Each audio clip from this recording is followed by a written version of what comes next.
All right, hello, welcome back to another wee bit different video. Today's video, we have a very stat-related video. A lot of numbers being thrown at you. I shouldn't say a lot, but I should say numbers will be thrown at you. It should be relatively straightforward to keep up with. We're going to be talking about the Pacers, the Thunder. What are the Thunder doing wrong? And for you guys, you know, this is something that I really had to think about. What's a video I can make that's not going to age poorly after game 4? Because for you guys, some of you, most of you probably watched this after game 4.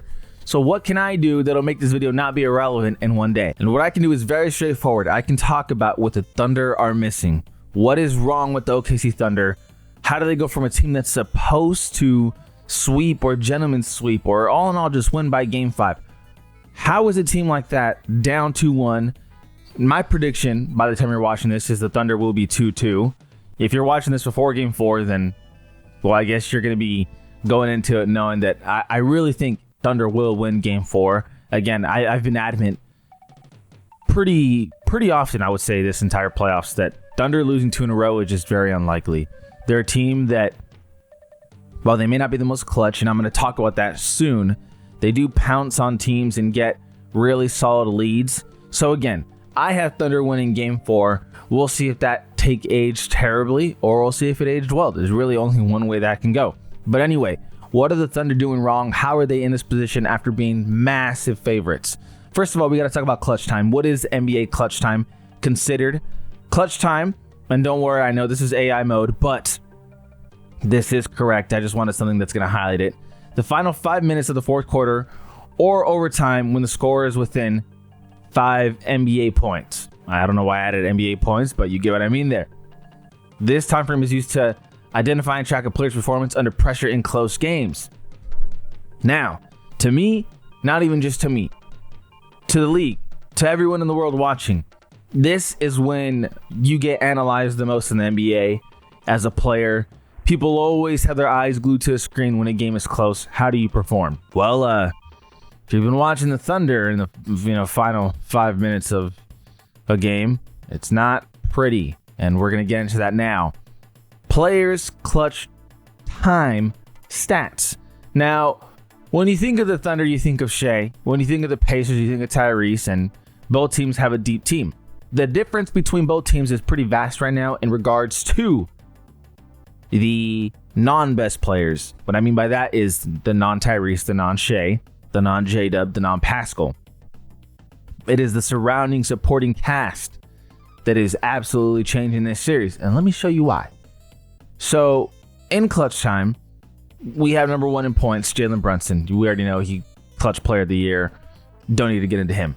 Tyrese Halliburton is second in the playoffs in clutch time points at 33.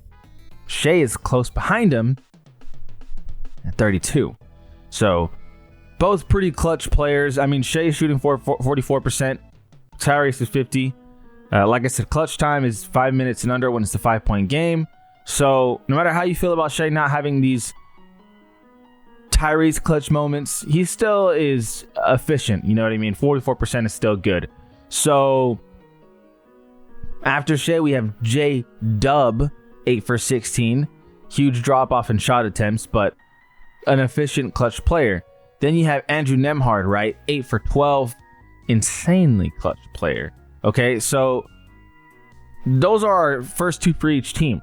We haven't even talked about Pascal. Pascal is down here at 11, and then Aaron Nesmith. So are you noticing a trend here? This is important.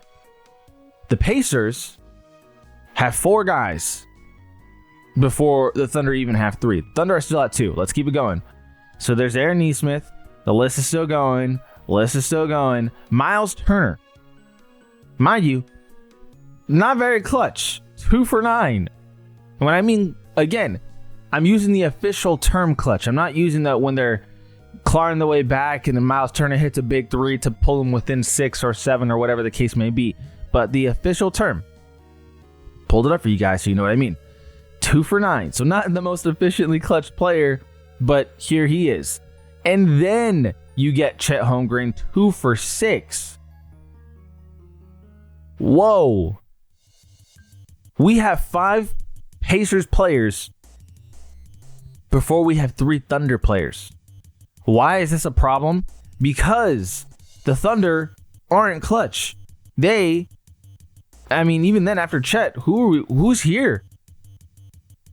Caruso. It's 2 for 3. Like, it's not pretty. These moments have come and gone for the Thunder, and the supporting cast for the Pacers is such a big deal. Andrew Nembhard, that game 1, hit some crazy threes. Nesmith hit a really crazy 3. Tyrese obviously hit the game winner. People stepped up. It was a group effort. You go to OKC and it's not a group effort in these clutch moments. NBA Finals by quarter. First quarter, OKC's up 23. Second quarter, OKC's up 3. Third quarter, OKC's up 7. Fourth quarter, Indiana's up 27. Inexcusable. I mean, we can't even say any more other than that. I mean, the proof is in the pudding. OKC is just not clutch. They have not been. Now, it's not to say that they haven't won a close game all playoffs. It's just that their record isn't nowhere near Indiana's. And can we pull up the record? Yeah, we can. Win-loss in clutch time, the Pacers are 9-1. Clutch time for Shai Gilgeous-Alexander and co. 5-4. It's not bad, but it's not 9-1 at all. At all. And this, clutch time aside, right? When shit gets real, when we're not talking about 15-point leads, 20-point leads, OKC Thunder is the best at creating those. But the fourth quarter, when, it's a really close game, when shit gets real, the Thunder are not performing. They're not. I mean, again, proof is in the pudding. Game 1 and game 3 cannot be more just totally one-sided. It's just bonkers. Going to the NBA standings, the Pacers are just fearless, dude. I mean, from the Bucks series till now, beating the Bucks, beating the Cavs, who are favorites. People, even with Damian Lillard out for the first 2 games, thought the Bucks would win the series. I still had Pacers. I ended up switching to Pacers during my round 2 after seeing round 1 and then knowing the Cavs were beat up. So I had Pacers round 2 as well. Not a lot of people believed in the Pacers. And to be honest with you, again, I have to be transparent. I'm not sitting here saying I'm all-knowing. No, I just really thought the Cavaliers were beat up. Anyhow, Pacers beating the Knicks, and they're fearless. They win that game 1 and it was bananas. Winning game 2, what the hell, they're up 2-0. Game 3 they lose. Game 4 they win. Game 5 they lose. Game 6 they just demolish. And then here we are with the Thunder, right? Game 1 was the massive upset. That was, the comeback was real, right? It wasn't Knicks level comeback, but it was a comeback nonetheless, and it was impressive. Pacers game 2, again, we talk about the Thunder creating that 15-20 point lead, and then that's where they're comfortable because they're really able to extend the lead. But when shit gets real, another example here, they go into the quarter, right? They go into the quarter, so that if the Pacers won by 9 and they were up 14, they were up 5. They were up 5 going into the fourth, and then you lose 18-32. Unreal. Bad choke. You can't do that. You can't do that. And it showed up all game. I mean, really, when the Thunder were in rhythm, they were going. But when the Pacers played at a super high pace and they were pushing Shai and they were being really physical with Shai and they were putting him in positions on the defensive end to be attacked, it really felt like the Pacers started dictating everything. And wow.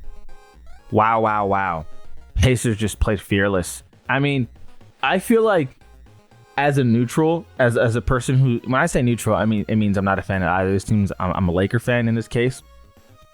As a neutral, for the first 2 quarters, it always felt like, okay, OKC could pull away with this. By quarter 3, it was like, I don't know. Because, Pacers are so good down the stretch. They're so good, and proof is in the pudding again. 9-1 clutch time, by the way. So once that fourth quarter hit and then they were making their run, I looked at my girlfriend, I turned to my left and I said, I think the Pacers are going to win this game. Same script as the Denver series. I mean, this is something you got to walk away with hope with. I mean, in the Denver series, Game 1, you choke. Game 2, you win convincingly. Game 3, you're up and then you lose. So Game 4 is definitely the key. Thunder cannot go down 3-1. Like I said, for those of you ahead of time, you might know the outcome. If you're watching this video a day late, you might know the outcome. And in this case, my prediction again, I'm guessing Thunder, not even guessing, I'm pretty confident that Thunder are going to tie this 2-2. But if I'm wrong, this series is, it would be damn near over. You know, not a lot of teams can come back from 3-1 in the finals. Only LeBron has done it. I think only LeBron has done it in the finals. Anyway, Thunder, you know what they need to work on. They need to work on that clutch time. But to avoid getting in those situations, they need to just outright put teams away in the fourth. And they haven't. They haven't. So we'll see how it goes. Let me know what you guys think. Greatly appreciate you guys for watching. It is a very, very fun time for everyone involved because now you're starting to look at, could there be a Game 7? Game 7? It's everyone's, unless you're a fan of either team directly, it's every neutral's, dream. Like, let me just watch this Game 7. That's where you plan around it, big event. But anyway, greatly appreciate you guys for watching. Feel free to like, subscribe. It goes a long way to help with the channel. This is Always Been Different. Always Been Different. And we out.